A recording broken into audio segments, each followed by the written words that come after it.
బెయిల్పై విడుదలైన ఢిల్లీ సీఎం అరవింద్ కేజ్రీవాల్ ఎన్నికల ప్రచారంలో పాల్గొంటున్నారు. ఎన్నికల ప్రచారంలో భాగంగా శనివారం మీడియా సమావేశం నిర్వహించారు.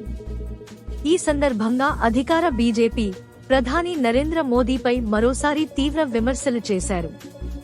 వచ్చే ఏడాది మోదీకి 75 ఏళ్లు నిండుతాయని, అప్పుడు పదవీ విరమణ చేస్తారా?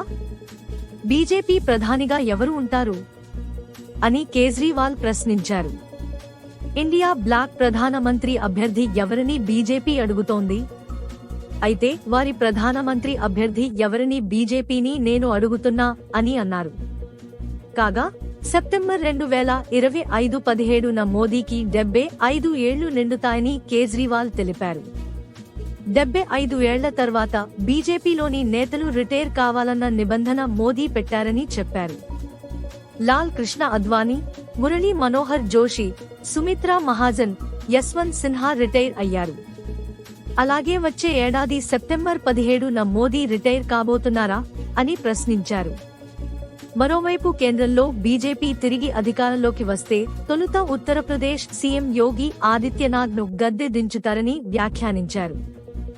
ఆ తర్వాత అమిత్ షాను దేశానికి ప్రధానిని చేస్తారని కేజ్రీవాల్ పేర్కొన్నారు.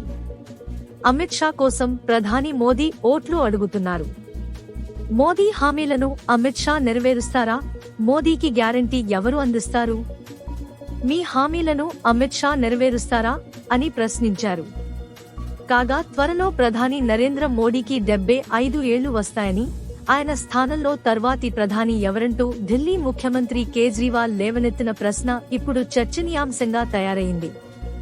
దీనికి కేంద్ర మంత్రి అమిత్ షా శనివారం స్పష్టీకరణ ఇచ్చారు.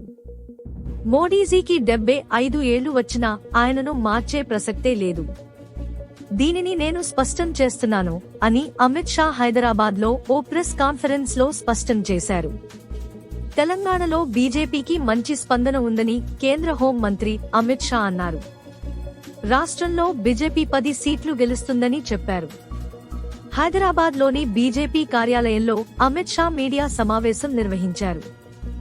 ఈ సందర్భంగా ఆయన మాట్లాడుతూ మూడోసారి మోదీ ప్రధాని కావడం ఖాయమని అన్నారు. తెలంగాణ ప్రభుత్వం స్టీరింగ్ ఇంకా ఓవైసీ చేతిలోనే ఉందన్నారు.